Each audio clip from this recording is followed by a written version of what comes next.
আসসালামু আলাইকুম। পেঁয়াজ রসুন আর কাঁচামরিচ লাল লাল করে ভেজে নিলাম, তারপরে দিয়ে দিব এগুলো। এগুলো কি আপনারা চিনেন নাকি বলবেন। কি ভাজি করা হচ্ছে, এই যে দিয়ে দিচ্ছি। অনেক মজা হয়েছে, বলেন এটা কি জিনিস। আসসালামু আলাইকুম। আমার মেয়ে আজকে লুডুস রান্না করে আমাদেরকে খাওয়াবে। এই যে পাইপেন বসাইছে, কি দিবা এখন? তেল দিচ্ছে, এতটুকু তেল। ডিম ভাজবো। ডিম ভাজবে, এখন ডিম ভাজতেছে। চায়ের দেখছিটা সরাও না, নাহলে পড়ে যাবে তো।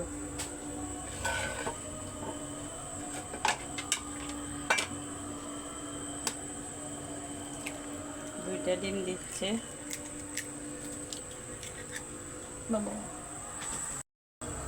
ডিম দিয়ে দিল পাইপে না, কিন্তু তেলই গরম হয়নি। এটা কি হচ্ছে দেখেন, কি করতেছে। লুডুস রান্না হচ্ছে, তার ডিমটা ভেঙে ফেলতেছে।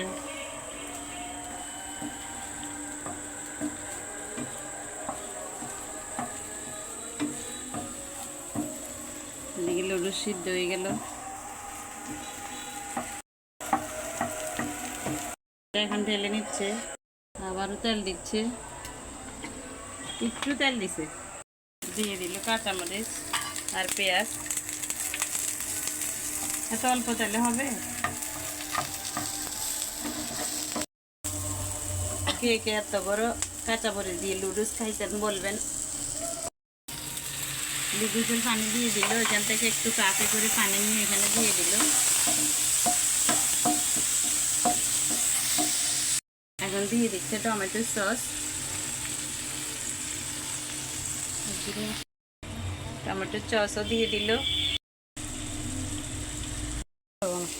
কি করতেছে, লুডুস দিয়ে দিচ্ছে, লুডুসের পানিও দিয়ে দিচ্ছে। বলেন আপনারা কে কে বিদেশি রান্না খাইছেন। দিচ্ছে ডিম।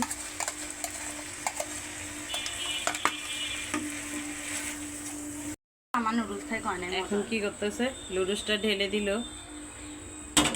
আপনারা আমার ভাঙ্গা ভাঙ্গা পাকঘরটাও দেখে ফেলতেছেন। রাগঘর না পাকঘর। মশলা দিয়ে ফেলতেছে, দেখুন রান্না করে ফেলতেছে অলরেডি। এখন কি করবা? ও দুইটা মশলা দিয়ে ফেললো। আবার কি দিচ্ছে, লাড়া লাড়া দিচ্ছে। দেখেন নতুন রাঁধুনি, মজার রান্না হবে মনে হয়। আমি কোনোদিন